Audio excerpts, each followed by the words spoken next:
What's up, everybody? Welcome to Building Our Power. This is Gabby. I'm flying solo today, but we're going to keep the ball rolling. Today, I want to talk about how all of my ancestors were communists. I don't know about yours, but all of mine were communists. I think this is a good topic because it's Black History Month. You know, we're talking about black people. We're celebrating our ancestors and the black people of now.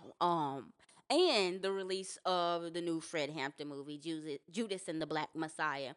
And, the Black Panthers coming back into mainstream consciousness. Something that I have seen is, we talk about MLK Day and we talk about how white society has whitewashed the message of Martin Luther King to just black people and white people need to hold hands. Everybody needs to get together, stop oppressing me, all that stuff.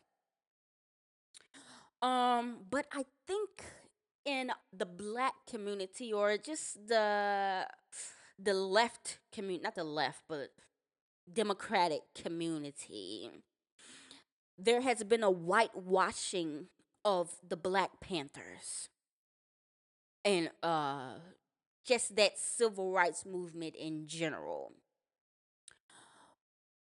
When you talk to a lot of liberals or black liberals specifically, they would have you think that the Black Panthers were just fighting for black people to feel better about themselves. Like, black is beautiful, black power. And like they wanted black people to just own some businesses and have more opportunities. Like that was the goal, and to not get harassed by the cops, and to let's look cool and carry guns and stuff. That's why you see like all these celebrities and stuff. They have these music videos with like this Black Panther aesthetic, like Beyonce with Formation, Tiana Taylor. If I'm wrong, correct me. But whatever, she had a music video like dressed up as a Black Panther. It's like everybody has like a music video or like a Black Pantherist phase where they're like pro black or whatever. And it's like, whoa, whoa, whoa, whoa, whoa. Y'all didn't read a book. Y'all ain't get the reading. Y'all, yeah, let's not do that. Okay. No. The Black Panther Party was a Marxist party, and that's an important part of it. It was not just about the free lunch, the free breakfast program, and toting guns around to defend themselves against the cops. I saw somebody on Facebook that said the Black Panthers and Fred Hampton fought for self love, um, against police brutality and economic equity. What the heck? What does that even mean? What's economic equity, baby? They were over there trying to dismantle this ish and rebuild it and create a communist society, baby. This ain't about no little small black businesses so you can sell your little t-shirts for $40, a little Gildan t-shirt. Like this was a revamping, and that message has become diluted on purpose. Obviously, let's think about it. From the 60s to now, we have way more celebrities, black celebrities, way more black people who have made a decent living off the quote unquote entertainment industry, sports, whatever. If they're controlling, I mean, they're being controlled by the higher ups, but if they're putting out a narrative, they have an incentive to keep this capitalistic system going as well. So they may not be all hip to the Communist Party either, but these are the ones churning out this information. These are the ones making the Black Panther movies. These are the ones making the Malcolm X movies. These are the ones creating the documentaries about the Black Power movement, whatever. You know what I'm saying? So they have an incentive to not tell the whole story as well. So that's why it's up to us. And now with this movie coming out, Judas and the Black Messiah, I have not seen it, but from what I've heard, they did do a good job, pretty much detailing Fred Hampton's platform. Like they hit on some important things, which is good. It's still ugly and gross and nasty that it had to center around a cop and a police informant, but I mean, white people and capitalism and corporations. But my hope is, and what I'm going to try to do is, keep educating that people won't just take from it a common narrative, which is just that we need black unity and black power and black businesses and black communism, black capitalism, and all that stuff. Like, I really hope that this, by chance, gets people to really research who this man was and what he stood for.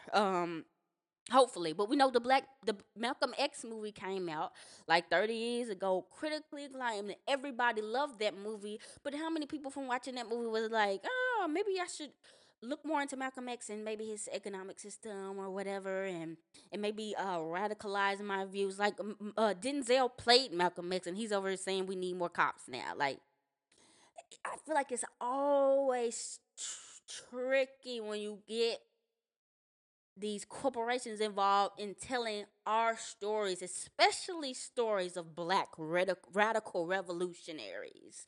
You're never going to get the full picture. But I think I just kind of want to just go into the conversation of uh I'd say 70 to 80% of all the black revolutionary folks in our black history were on somewhere on that leftist spectrum. Whether they had been, what is considered now progressive or socialists. We had a lot of socialists and a lot of communists. Martin Luther King was a socialist. W.E.B. Du Bois was a socialist. All other Black Panthers were communists. Assata Shakur, communist. Like, this is in our blood. This is who we are. This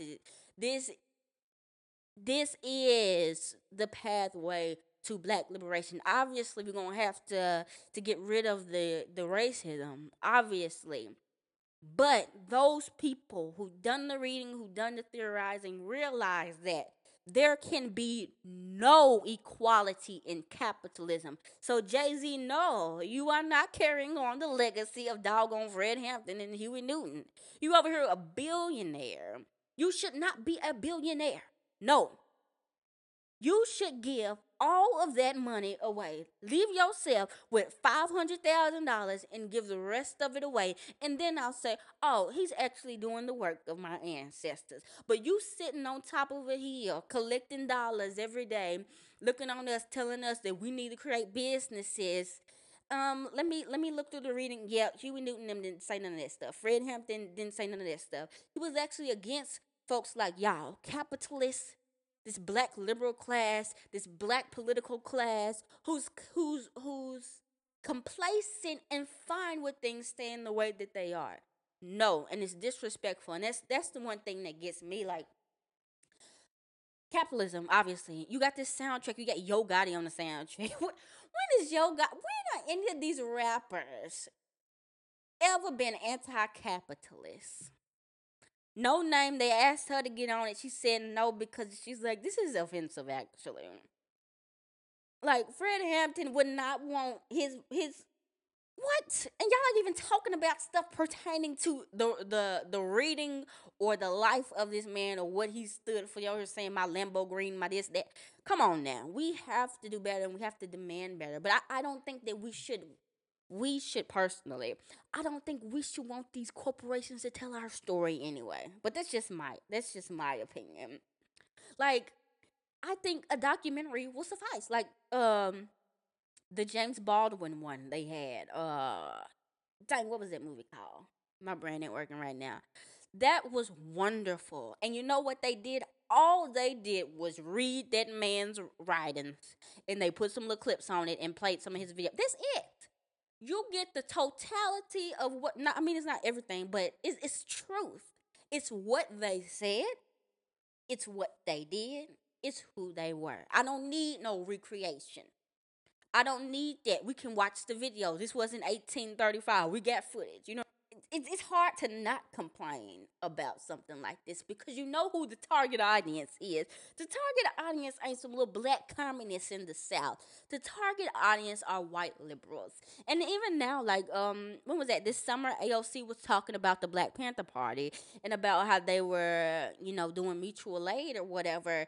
But she kind of watered down everything that they stood for because of course she's going to water it down because she doesn't agree with everything. But if those people are controlling the narrative, that's what the consensus of the history will be. So it's definitely up to us to make sure that the history is accurate and try to educate people when we can. But yeah, back to all of our my ancestors being communists.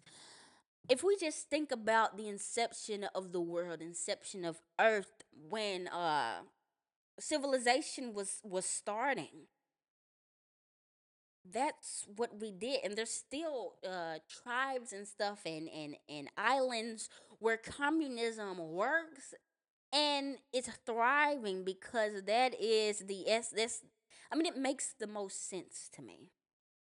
We hunt our food. We gather our food. We grow our food. Somebody makes the clothes. Somebody makes the house. Somebody is over the protection. Everybody benefits from that collective work. We're not working for somebody. We're not working under somebody. We're not getting a percentage. We're getting what everybody gets in an equal amount. Everybody works. Everybody gets an equal amount. That's how it was in the beginning when we were hunter and gatherers. The quote unquote man went out, hunted, gathered the food. You had the quote unquote women in there making the clothes, preparing the food. The man out there patrolling, protecting. Women caring for the babies. And when the night was over, everybody came together. Everybody had food. Everybody had clothes. Everybody had houses. That's it. And that's how it started until, you know, the development of, vegetation, and we started gardening. And then, that's when we started getting greedy and a feudal system where we had kings and you had to work up under that. But that's not equity and that's not how human beings should live, in my opinion. We can live in a world where everybody contributes and everybody has. There's no reason why anybody, anywhere, should be homeless, should be hungry, should not have clothes, should not have health care. We can do that. And it is a tribute to our ancestors that we are continuing to fight for that. And I think that's encouraging to know. Especially now, communists and leftists, we fight a lot between each other. You not a real communist, you not a real communist, you a fake one, you would think it. But just the fact that, I mean, we got to still be making progress, of course, but just knowing that my ancestors, it was their goal that by this time, obviously, I'm sure they hoped this stuff would have really shaken up. But just for them to know that even now, 50, 60 years later, their great grandchildren are talking about this and still fighting the struggle and trying to accomplish this type of system, I think they'll be proud. And I think that's something to remember when you get disheartened or you think things won't ever change. We have to keep going. But yeah, so I'm not gonna stay long. I ain't gonna ramble or nothing like that. But I would encourage everyone to go to YouTube.com. There's this amazing channel called Afro Marxist, and they pretty much just post a lot of historical footage as well as interviews by a lot of black leaders of the past and present who were socialists and communists. It's a lot of archival footage and it's very, very interesting to know. And just cool to know that these people were talking about the same stuff we were talking about. And it wasn't just about black power, let me wear my afro. These folks were really in here talking about how we can disrupt this capitalist system and create a better one. So I'll definitely put a link in the description for everybody to check that out. But yeah, I'm gonna be out of here. Make sure if you like this, you share it with a friend. And to hit us up on our social media, building our power at building our PWR, KT at KT underscore does art, and me, Gabby, at Gabby's Music on Instagram. Thank you guys so much. The podcast is starting to gain steam again, and we couldn't be doing it without y'all. So thank you again for all the support, and we're out.